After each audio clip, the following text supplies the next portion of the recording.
welcome to the Courtney Turner podcast. My guest today is Dr. Joseph Farrell. He has a PhD from Oxford in patristics, and I'm going to let him explain a little of what that is for those of you who might not be familiar. I've been super looking forward to this discussion. Shout out to Greg Bolden, who insisted that we do this. He said that we would have a fantastic discussion, and I think he is right. I'm looking forward to it. He is a very, very prolific author. I thought he had written 30 books, and I was super blown away by that, but I have recently been informed that it's been 40, and he has another one coming on the way. So I feel like I think we have a limited time today, but I think there is no shortage of things we could discuss because he does such incredible, deep research and usually presents material that's kind of, unconventional to what the mainstream narrative is. So I'm looking forward to it. Dr. Joseph Farrell, how are you doing today? Pretty good, Courtney. Thanks for having me on. I think this is the first time I've been on your show. It is. Yes. Welcome. Yeah. Thank you so much for being here. Thank you. So maybe you're welcome. Maybe we can start with your background and why you chose to do a PhD in patristics, and what is that for people who are not as familiar?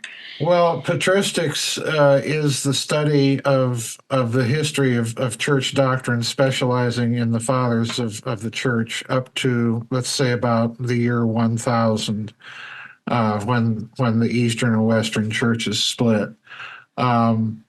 The reason I wanted to study it is I'm tremendously interested in religion. I'm Christian by nature, but I wanted to find out, when I was in high school, I was confronted with all these churches, and I was trying to figure out, well, which one of these has the best claim to represent what was established, way back when. And the way to do that is to study the church fathers. So that's why I did it. But when I got into it, I discovered that the study, a patrologia, just the Latin fathers alone, runs over 200 volumes. And then when you add the Greek fathers to that, it's another 150. And then you've got the Copts and the Ethiopians, and on it goes. So, you're into these gigantic libraries full of old books. And the other thing I discovered when you study it is it sounds like a horribly narrow discipline. One of those overly specialized disciplines. But it really isn't, because when you get into it, you discover you're studying classical philosophy, classical literature, ancient languages, Latin, Greek, Hebrew, if you really get into it, Coptic and Aramaic, all of that stuff, and philosophy and law. And science, so it's a tremendously broad degree. Yeah. And the other thing that I discovered once I got into it was it's really an excellent way to train the mind on how to read ancient texts and connect dots. So that's it in a nutshell. Sure. That's about as simple as I can make it. Why do you say that it teaches you to train the mind to connect the dots? Well, because you're having to deal with so many things. The theology of the church was not. It's not like the Quran. It didn't, come down plop all night, nice and tidy and complete. Yeah. It literally developed over time and in response to questions as they arose. Yeah. So you're not dealing with a discipline that is a systematically elaborated discipline like formal logic. You're dealing with a discipline that is answering questions as they arise. And as you're doing that, you're connecting dots constantly. Oh, this person said that, and that's why this person is saying this, and so on and so forth. So you're always connecting dots. Always, always, always. Yeah. And so what do you consider yourself now? And did that change through school, or did? Oh, no. I'm still very much that.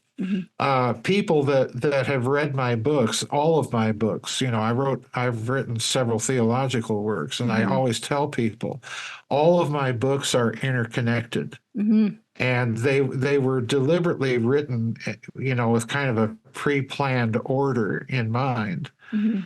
And, that's the case, especially with these last two books.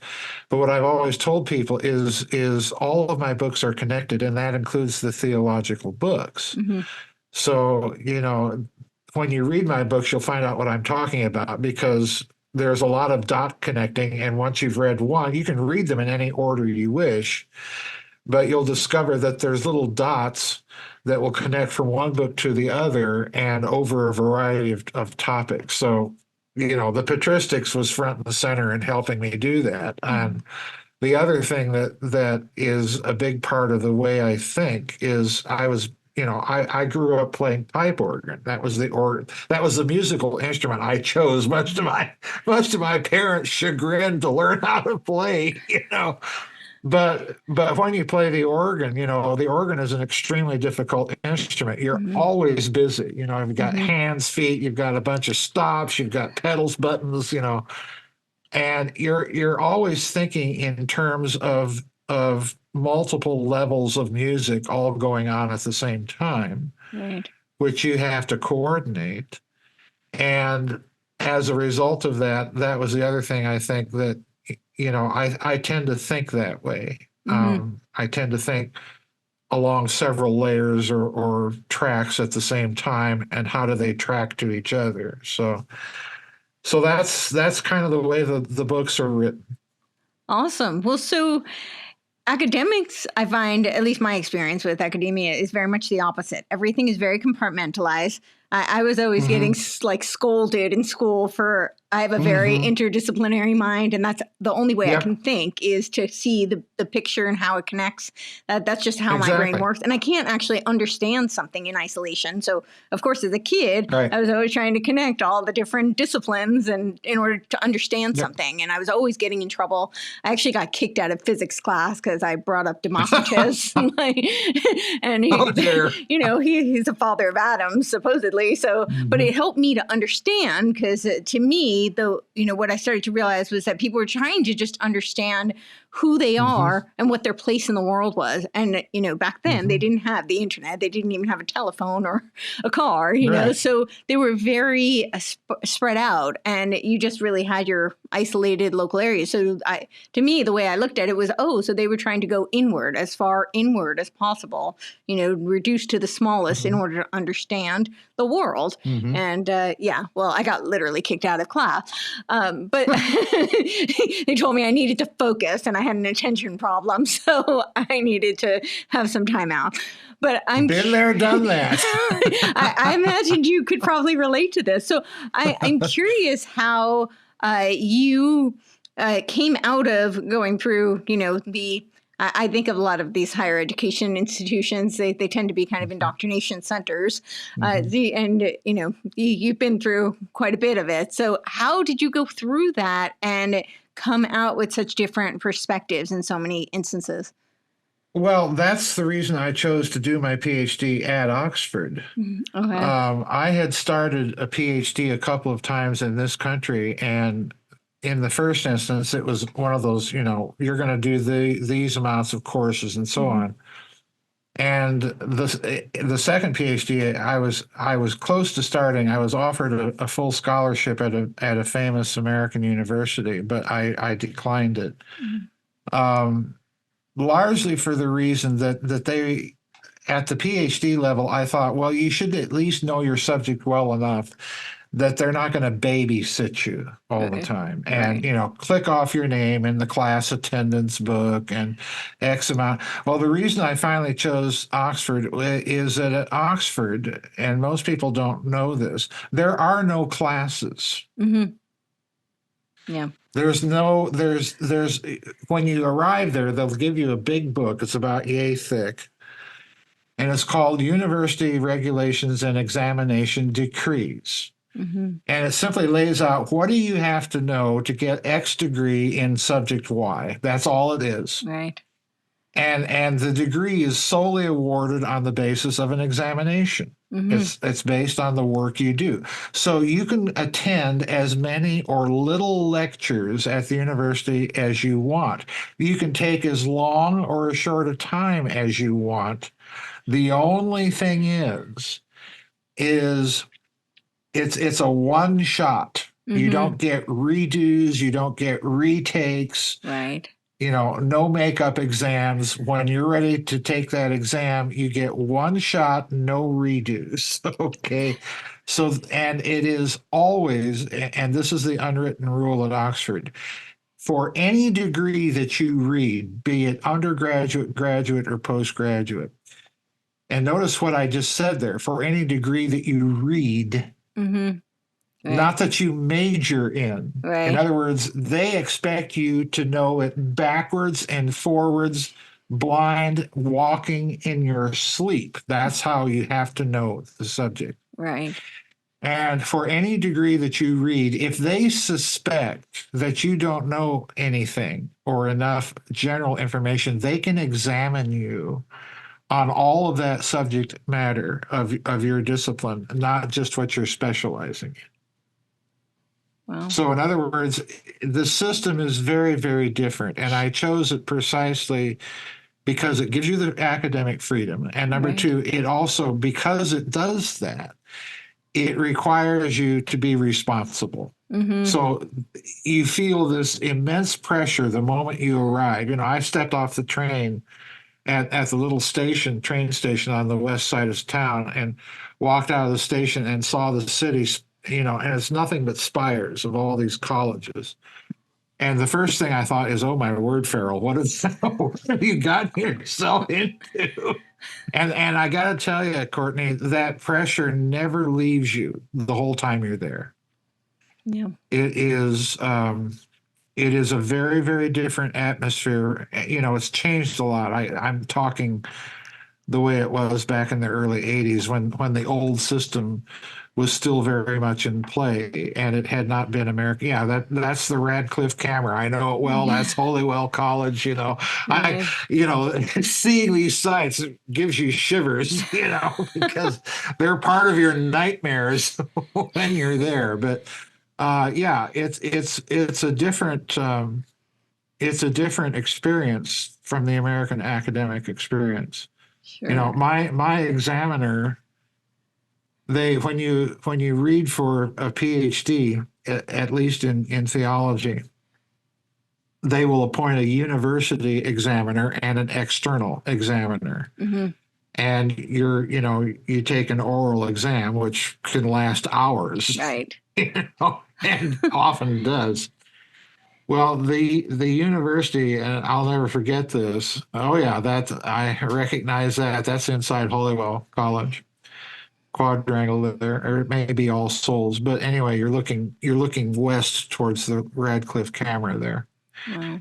But if you read for a degree, a PhD there, which is even abbreviated differently, they abbreviate it DPhil, not PhD.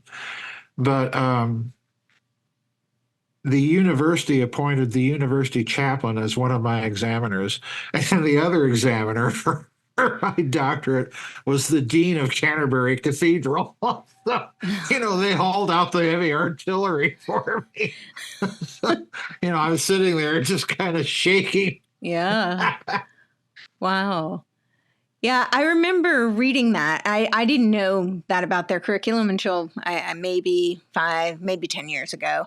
And I remember thinking, I wish I had gone to a school like that, because most of my high school academic career was very much not structured. Like I was constantly doing proposals to be able to do my own research, because I felt like I learned more when I, and I did basically 2 dissertations in high school. So I was familiar with that kind of, like, you do the research, system. You go in to do field work, and then you have to present, so it's similar to like an oral. But I was not aware of that at all when I was picking schools, nor would I probably have had the option, even if, I had known. But do you think so is that the only school that works that way? I don't know of any others. Cambridge is very similar. Right. And if you go to Germany or France, or the older universities in Italy, they have very similar approaches. In Germany, in fact, if you do a PhD in Germany, it's called a Habilitationsschrift, and the dissertation must be good enough to be published. Right. So, the standard is even higher in Germany for those types of postgraduate degrees. But yeah, the system is very different than the American system, and in my opinion, it's much more liberating, and it treats you like an adult, Right. which is really the other selling point for me. Yeah. Well, I think there's a major agenda with I mean, I'm sure all education, but in the United States, Mhm. the American education system has been completely subverted, and Oh, very few totally. are actually getting an education. And so, Yeah. yeah. Yeah, What do yeah. you, This began to happen to Oxford just as I was there. They were trying to oh, Americanize it, so I can't speak to what it's like now. no. Yeah. But back when I was there, the old tutorial system, J.R.R. Tolkien, C.S. Lewis, all Mm-hmm. the names that we tend to think of as being part of that Oxbridge educational system, that was still very much the norm. And I really wish this country would adopt that kind of outlook. But I think the system has to collapse here first. We have to suffer the implications of our own folly before we're going to wake up and realize that we need a different way of doing things. I mean, I think it's kind of collapsed. I don't know. Now they're trying to Well, replace it yeah, with I would agree AI, with that. But but I mean, collapse to the point that people realize we can't keep funding this nonsense. We can't keep shoveling money at a system that is irretrievably broken. One of my books is a book that I co-authored with a friend of mine called "Rotten to the Common Core." mm, And it basically is an examination of the standard practice in American higher education, mhm. which is founded on a bunch of 19th century Prussian nonsense, to, Yeah. to be very blunt. Yeah, yeah. But No, totally. it's a system that's got to go. Yeah. Well, and now I think it's become increasingly worse with all of the tech ed. I mean, the students are Hmm. basically being programmed through cybernetic feedback loops and with AI. Yes, yes, yeah, exactly, And exactly. And that's not education. I began to notice this, Courtney, when I was in graduate school doing my master's. Professors do not know what the difference between a professor and a teacher is, mhm. and therefore they don't know how to profess. What they do for an academic lecture is they do a book review, Yes. and that's not a professor giving or delivering a lecture. So we've even lost the grand academic tradition of what it means to profess and to be a professor and to give a lecture in that grand style. The closest thing I can recommend to people that wonder what I'm talking about is go listen to the 1973 Leonard Bernstein Harvard Norton Poetry Lectures.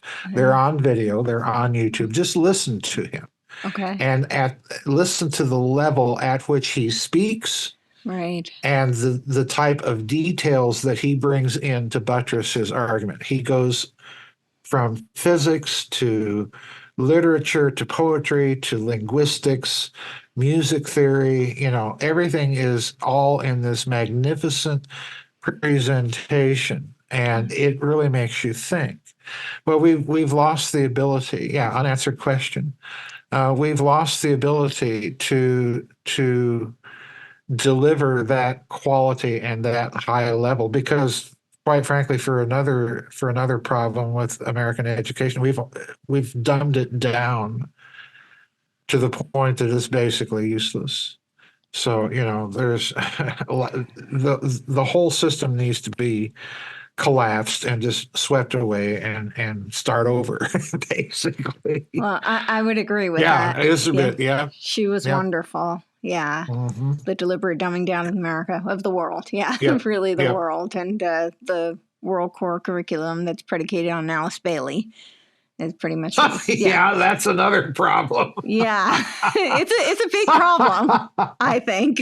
It's a big problem. Yes, that one particularly. Yeah. Yeah. What are your thoughts on that? You have anything to add? Alice Bailey? Well, listen. Or just where we're headed with the whole with everything being predicated on that. Well, what we're heading into, since you mentioned Alice Bailey, is galloping neo-Gnostic nonsense. I mean, we're witnessing a kind of epistemological warfare. A friend of mine, a member of my website, calls it the nominalist problem. Yeah, I would agree with that. Going back to the nominalism, and I totally agree with that. Yeah. I would go further and say it's a nihilistic problem. We're to the point now that in erasing distinctions between men and women, we're erasing all distinctions. Yep.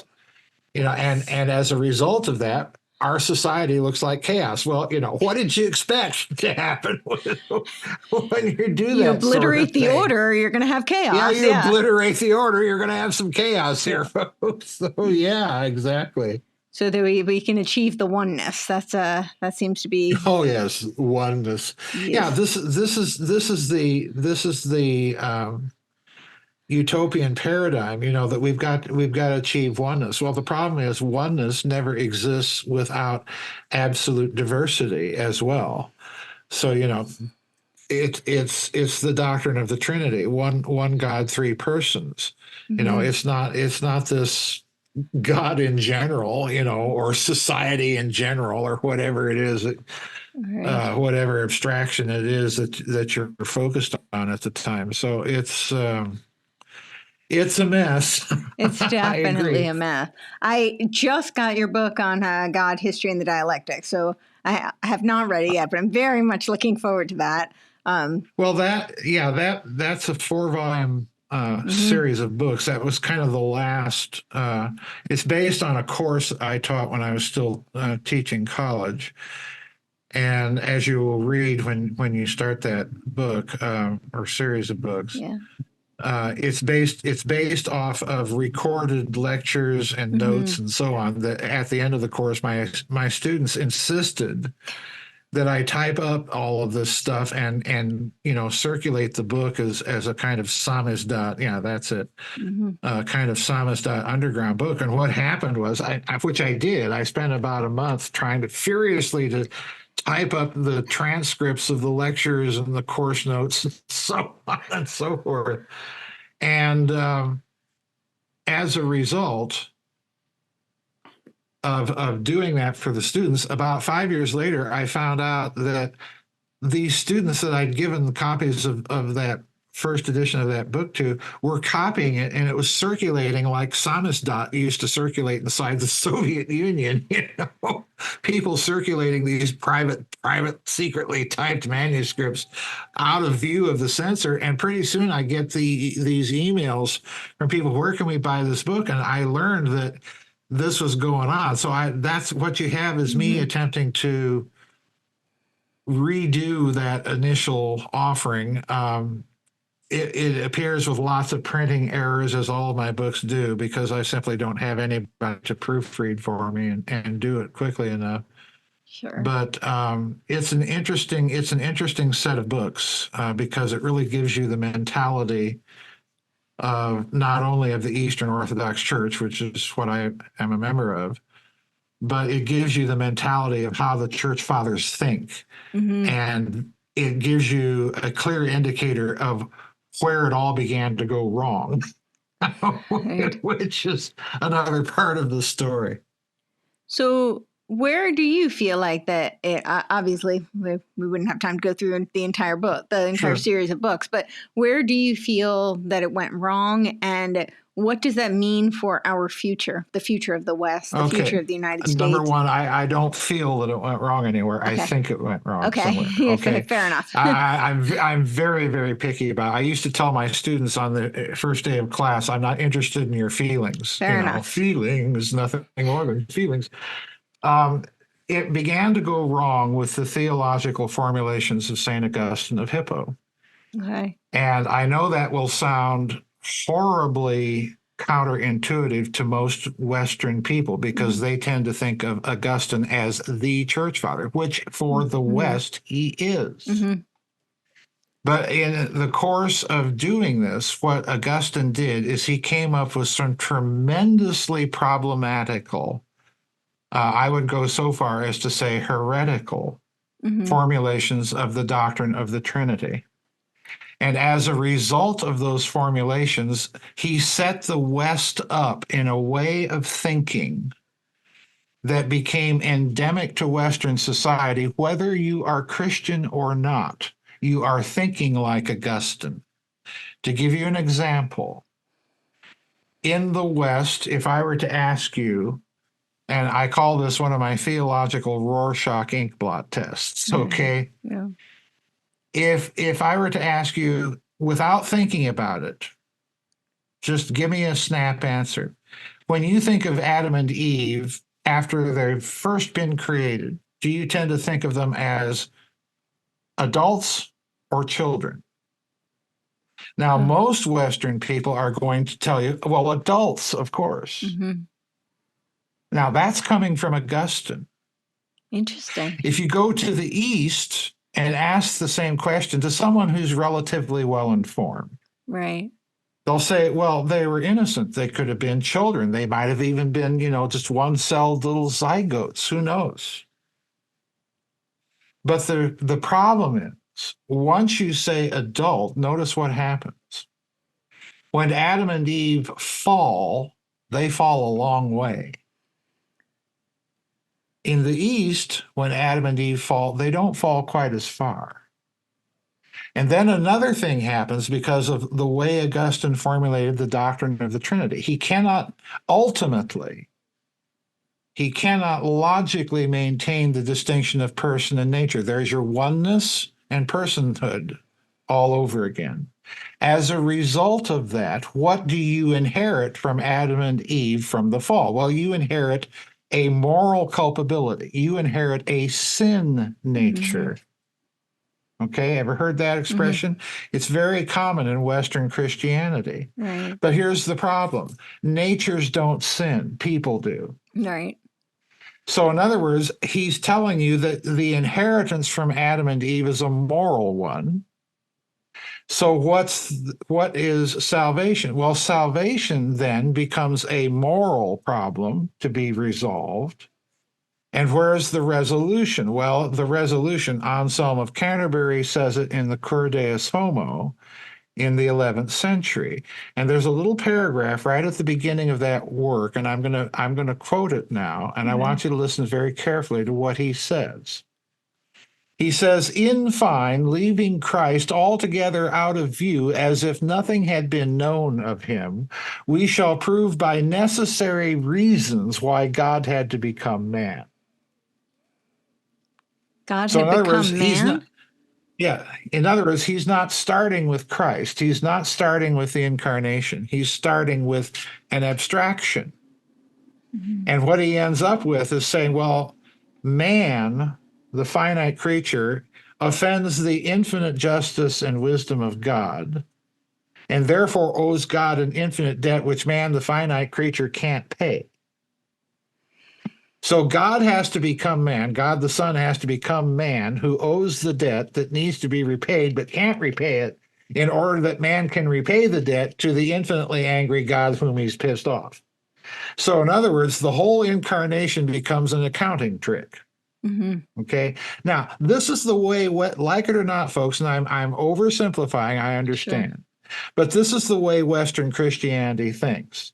It is not at all the way that the original church fathers thought, and it's not at all the way that the Eastern church thinks. Because what do you inherit from Adam and Eve? Well, you inherit death. In the day that you eat of the fruit of the tree of knowledge of good and evil, ye shall surely what? Sin? No. Ye shall surely die. If you put alphabet soup in the gas tank of the car, it ain't going to run. Okay, that's the difference. Right. So what you inherit is death. So it doesn't matter. You can lead a perfectly sinless, holy life, and you're still going to croak. So the whole problem of salvation is viewed very differently. And the idea of being able to commune with God, well, if you're going to commune with God, how are you going to do it with someone who is immortal if you croak? Well, you can't. So salvation is viewed as deification. You literally are on the way to absorbing and becoming all of those divine energies and attributes like wisdom, justice, holiness, everlastingness, and so on. That's what the resurrection is for. So notice what I just told you. What do they concentrate on in the West in terms of the events of Christ's life? The cross. Mm-hmm. That's where all that debt's repaid. What do they focus on in the Eastern churches as the center of their liturgical and cultural life? Well, Easter. Mm-hmm. So in other words, what I'm getting at here, folks, is Augustine does something tremendous. He gives you a whole culture, a whole way of thinking that whether you like it or not, most people in the West think this way, even if they're not Christian. And I'm saying that is precisely where the West started to go wrong. Now, how did all of that happen? Yeah. Well, Augustine couldn't impose those views on the Eastern Church, obviously. And when those views became fully known to the Eastern Church, the people in the Eastern Church reacted. So what happened? The papacy happened. The claim that there's one bishop out of all these bishops who has such power and authority in the church that bishop in the 9th century and then later in the 11th decided to wed all of that Augustinian theology to the papal claims and then try to impose all of that doctrinal system and way of thinking on an Eastern church that wasn't thinking that way from the outset. And that's why the schism happened. So in other words, the other thing you have to look at is Augustine could have said all of this in a vacuum. It was when all of that system got wedded to the papal claims, which really start to get pushed under the pontificate of Nicholas I in the 9th century. When you look at that wedding of papal claims, once the papacy has decided that the Augustinian system is the church's doctrine, which it isn't, and decided to impose that by force, bang, the schism happens. And as a result, what you have in the West is a form of Christianity that continually spins out more and more implications of a system which is erected on a false basis to begin with. That's the problem. It's huge. It's huge. Wow. So that's what you're going to read in God, History, and Dialectic. Okay, I look forward to it, and then I'll copious detail. Great. Well, I'm sure we'll have many more questions. The book I'm working on is on Hegelian Dialectics. So, well, who do you think sets up that dialectic? It's Augustine. There is a direct connection from Augustine's formulation of the doctrine of the Trinity to George Friedrich Wilhelm Hegel. So this is very direct. This is very, when you see it, I think you're going to be gobsmacked. I have a feeling I will. I look forward to it. I'll probably have lots of questions for you then, and maybe we'll do a revisit at that point. Sure. I love that. Thank you. I'm very curious though, because a lot of in the West, what I hear, you see this big kind of epistemological schism between Plato and Aristotle, right? There's yeah. And I think a lot of the people who are glorifying Aristotle as being kind of the anchor or the kind of resistance to the nominalism, that largely the Neoplatonic school of thought implemented. I think they're getting a lot of it from Augustine, right? So. Oh yes, absolutely, directly, bingo, yes. So, but they see that as the counter, and they see that as the solution. So ain't gonna work, and I'll tell you why. Okay. Because when the West rediscovers Aristotle, notice something else. The Byzantine Eastern Roman Empire never lost Aristotle. Oh, okay. So interesting. Oh, okay. So here's the problem. Why did the West supposedly have to redo all of its theology, and the Eastern Church never felt constrained to do all of its theology in an Aristotelian mold? And the answer is and this is again going to sound very strange to Western ears. Mm-hmm. The answer is theology and philosophy are not related. Philosophy in the East is, here comes that old expression, is not the handmaiden of theology. In the West, it is. But even when the West, quote unquote, rediscovers Aristotle, what do? They put all that Aristotelianism in the Augustinian scaffolding and order of doing theology. So you set up quite literally with Augustine's doctrine of the Trinity. And when you read the second volume, you will see this very clearly. I'm confident, Courtney. When you look at what Augustine did with his formulation of the doctrine of the Trinity, you're setting up that realist and nominalist debate. And I'll give you an example right out of Augustine's De Trinitate, his work on the Trinity. In that work, I think it's in book 5, and listen very carefully to what he says. He says, just as in God to be and to be true are the same, so in God to be true is the same as to be great.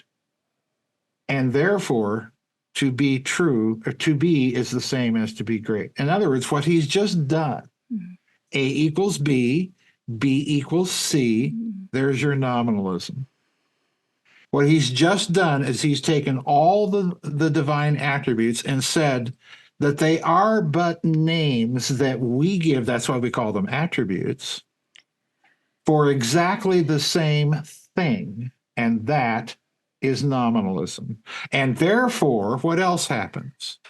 To predestine is the same as to foreknow, isn't it? And therefore, you've set up all of the West's constant struggles over predestination and free will. And by the way, did he have something to say about that? Notice how the West cannot think of free will in any other way than as a moral dialectic and a choice between good and evil, right?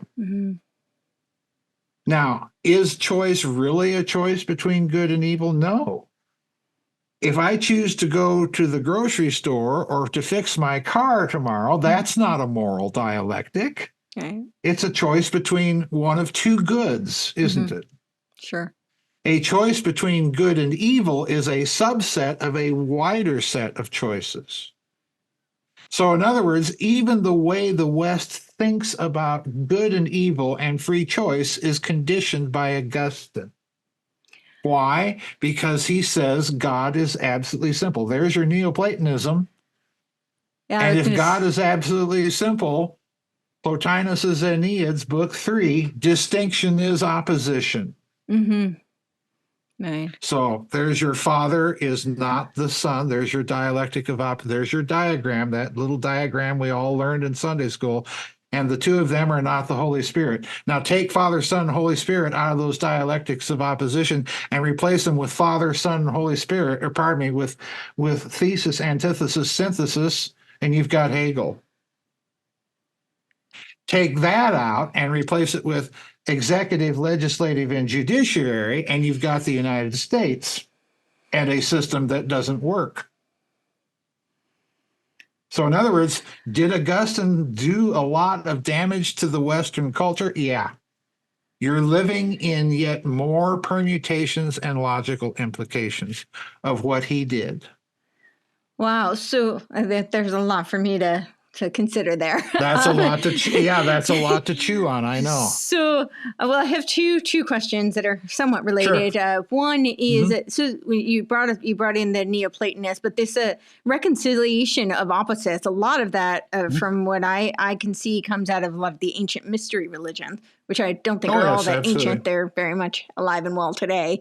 But I see a lot of that in those. So I'm curious your thoughts on that and how that impacted the West and how it's playing out now. I think it impacted the East too. Yes, it has. Answer that first. This is yet another case of how that Neoplatonizing of religion has affected things, and I think adversely, because we tend to think of every distinction, just like Plotinus said, distinction is opposition. So we tend to think that everything that is distinct is in some sort of dialectical a dialectic of moral opposition to something else, and that's not the case. Right. You are a distinct person on your own, whether or not you're in any relation with anybody else, and that relation is not necessarily qualified by a moral dialectic, is it? So, in No. other words, our thinking is so at odds with what reality is that we get into these messes. So the first thing I would say is if you're thinking of something, some set of distinctions, male and female, okay, that's one we all live with every day. And it's beat into our heads, well, they're opposites. Well, no, they're not. Right. They're complementary, yeah, Right. certainly, but in a fundamental opposition in a binary system, no, that's not what they are. Yeah.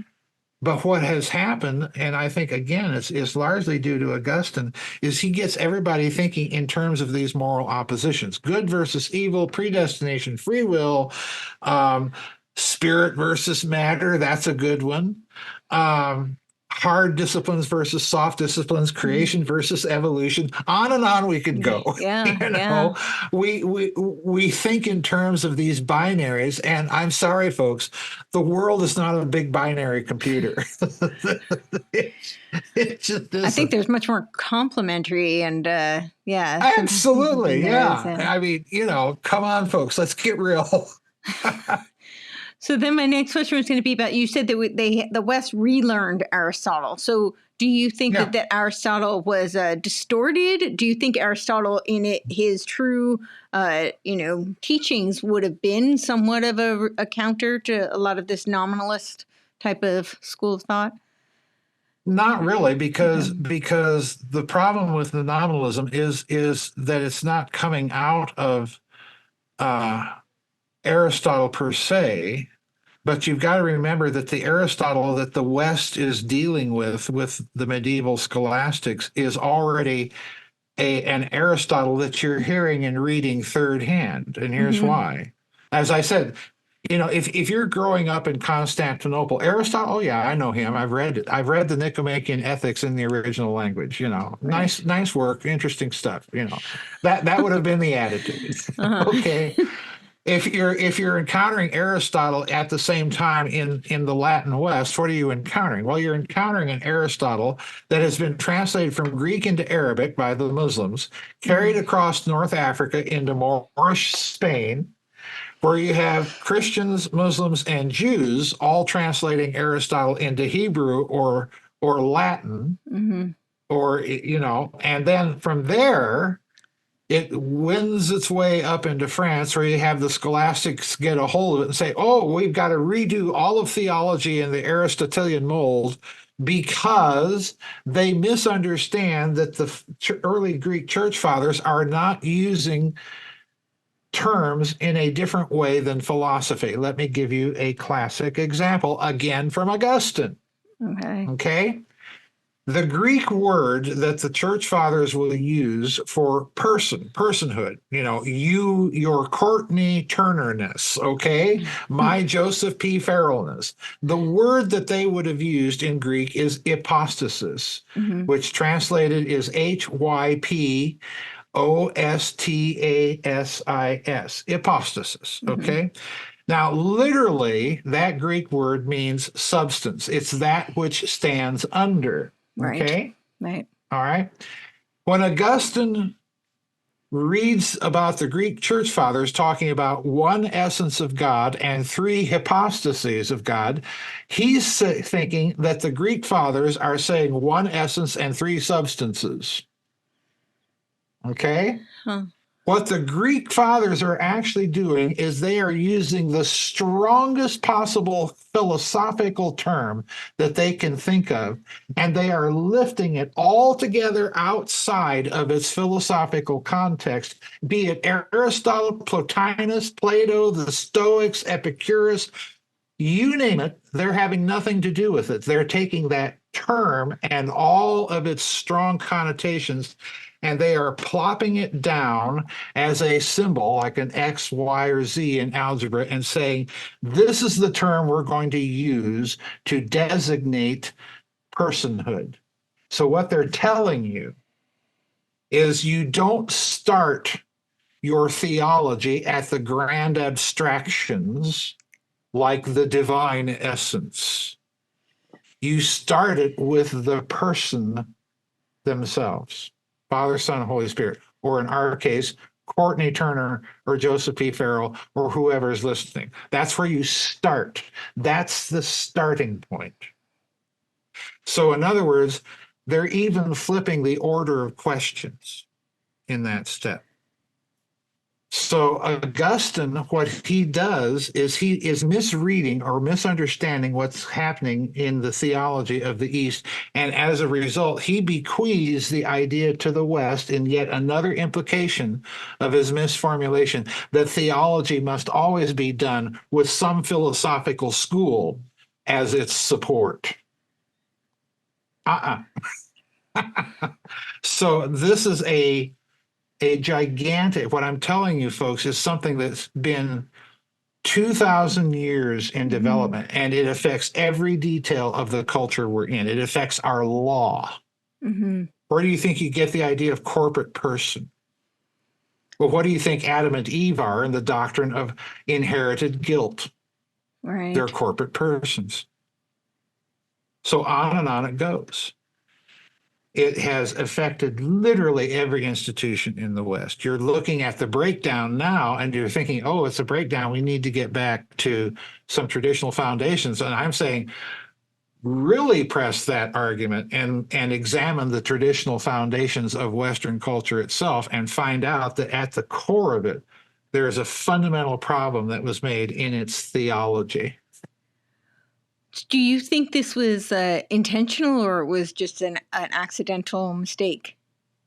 No, it's a bit between, because remember what I said, Augustine, like all the church fathers, and he's still a church father for the Eastern Church, okay? Right. But that should tell you that our mentality of what a church father is very different from the West, okay? You can make errors and still be considered a holy person. And Augustine himself will tell you, if I'm in need of correction, then correct me. Well, Augustine is like all the other church fathers. He's responding to questions he's a bishop. You know, he's a pastor. That's what his job is, okay? So he's responding to questions as they're coming up. He's not sitting down attempting to write a big systematic theology like Thomas Aquinas, although he can be very systematic. But you'll discover when you read Augustine is oftentimes he will disguise his errors from himself by introducing steps in the logic that serve to disguise it from him. And in many cases, this is particularly the case what I think he did with his formulations of the doctrine of the Trinity. But in other cases, he can be he can trace out the logic of his system to an extreme degree. For example, this idea of an inherited culpability from Adam and Eve.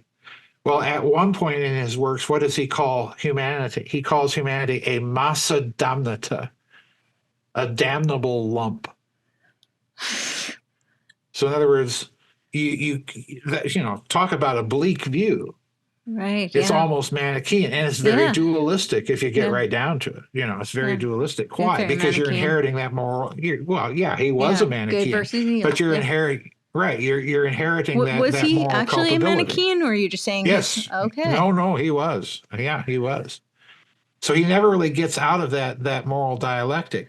But it's because, again, he misunderstands what you inherit from Adam and Eve. And what you inherit from Adam and Eve isn't sin, it's death.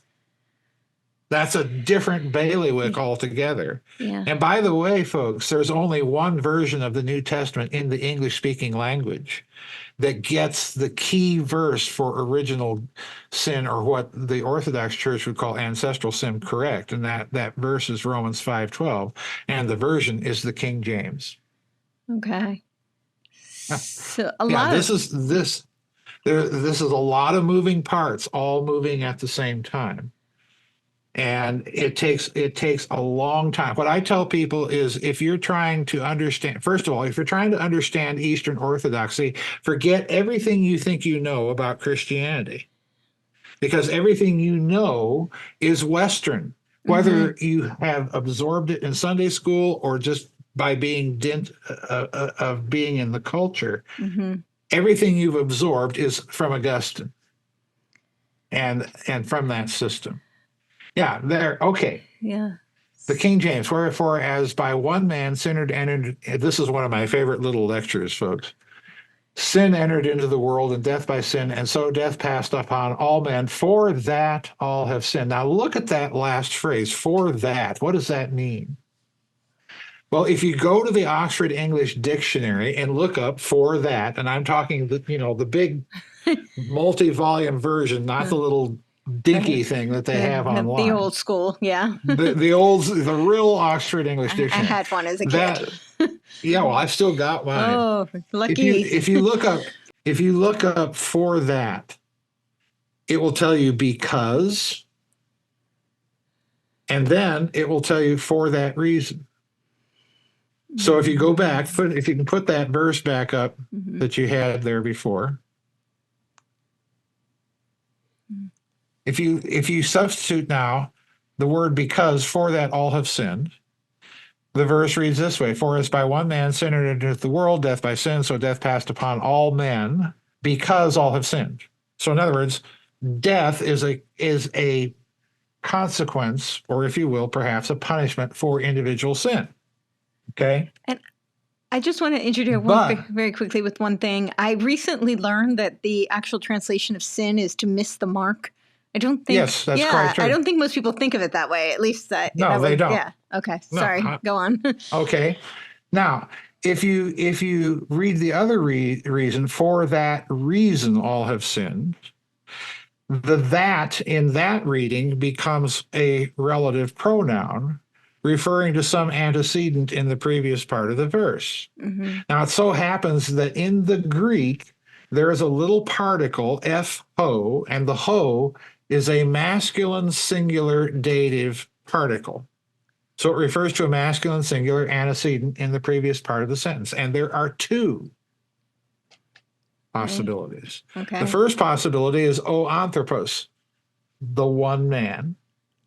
And the other possibility is o thanatos, death. So in the Greek, it's for that reason. It could be either because of the one man all have sinned, which would be a very Western way of reading it, or it could be because of death all have sinned. In other words, it's because of that inherited corruption and decay that everything is thrown out of whack. And that's the way the East reads it. Now, interestingly enough, the nearest antecedent, which is what you usually use in grammatical exegesis, is the nearest antecedent. And guess what? The nearest antecedent isn't the one man, it's death. So what the King James translators, please note this, what the King James translators did is they literally created a version of the English language capable of translating all the different possible nuances of the original Greek. What a modern translation does is it translates only the simplest possible meaning. And that's not a translation, that's a metaphrase. Okay? So this is the other problem you're dealing with in the West. You're dealing with a kind of censorship via translation and translational philosophy. Okay? So, yeah, there's all sorts of nuance here. But by the way, while we're talking about that particular verse, in the Latin Vulgate of St. Jerome, that little phrase ho that's translated for that, in the Latin, it's en quo omnes peccaverunt, in whom, no ambiguity there, in whom all have sinned. Right. Wow. Yeah, that's Wow. very clear. Yeah, that is a wow. That's very clear. That's a wow. Well, yeah, that's a wow. I'm also just thinking about this, the death component, because it's I've been covering a lot of the looming technocracy stuff, and I keep calling it the technological immanentization of the eschaton. Because it very, you would agree. Okay. I very much. Oh, doff my hat on that one. Okay. But it seems very much like and I get a lot of criticism for labeling it this way, but I just to give the preface of this, I use little g Gnostics as like an umbrella term for. I do think there's a shared premise. I understand that the Hermeticists and the Gnosticists may have had battles in the day, but they have a lot of shared worldviews. So to me, it's not very different than like the Ariosophists and the Theosophists. They may have had nuance. Oh, I absolutely agree with you. I think you're spot on. Okay. I think you're spot on.